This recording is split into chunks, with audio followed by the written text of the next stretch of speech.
कि सुबह सुबह ठाकुर जी को स्नान आदि कराना, उनके वस्त्र बदलना।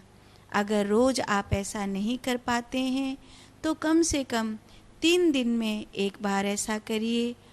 फिर भी नहीं कर पाते हैं तो कम से कम सप्ताह में एक दिन बना लीजिए कि आप ठाकुर जी को स्नान कराएंगे, उनके वस्त्र श्रृंगार बदलेंगे। ऐसा आप करेंगे। अगर रोज़ कर देते हैं और हर दूसरे दिन में करते हैं तो ये अति उत्तम है। उनका श्रृंगार बदलिए, उनकी पोशाक बदलिए। वहाँ पर भोग रोज़ लगाना है, भोग रोज़ लगाइए और थोड़ी देर ठाकुर जी के पास बैठिए। वहाँ बैठकर ध्यान करिए, ठाकुर जी से बातें करिए, उन्हें कुछ भजन सुनाइए। जब आप कहीं जाते हैं तो ठाकुर जी के पास पंच मेवा का भोग ज़रूर रखते जाइए। पानी का एक कलश ठाकुर जी के पास हमेशा रहना चाहिए।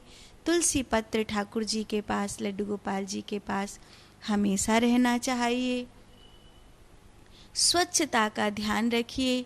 चूहा है, छपकली है, मक्खी मच्छर है, मकड़ी है, ये सब आपके ठाकुर जी के पास नहीं होने चाहिए। जिन घरों में ठाकुर जी के पास चूहा छपकली डोलते रहते हैं, जिन घरों में ठाकुर जी के पास मकड़ी के जाले लग जाते हैं, जिन घरों में ठाकुर जी के पास मक्खी मच्छर आदि डोलते रहते हैं, वो उन घरों में ठाकुर जी की सेवा का नियम भंग हो जाता है। आपके घर में ठाकुर जी की सेवा हो, वहाँ मंदिर सुगंधित बना रहना चाहिए। दिया रोज जलाइए ठाकुर जी के सामने, दिया ज़रूर जलाना चाहिए।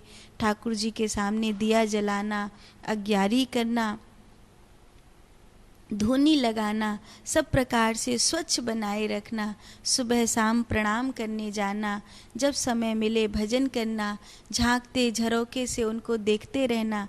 कोई परदेसी, कोई नया व्यक्ति आपके घर में, मेहमान कोई आवे तो वो ठाकुर जी के मंदिर में प्रवेश करने से पहले स्वच्छ है या नहीं, इस बात का ध्यान आपको रखना चाहिए।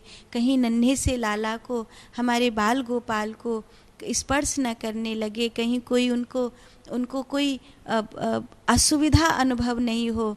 जैसे अपने हृदय का, अपनी आत्मा का ध्यान रखते हो, बस ऐसे ही बाल गोपाल का, ठाकुर जी का ध्यान रखना। नाम जप करना उनके सामने बैठ कर के। वो विग्रह नहीं है, वो मेरे भगवान हैं, वो मेरे ठाकुर जी हैं, ऐसा भाव बनाए रखना, ये नियम है।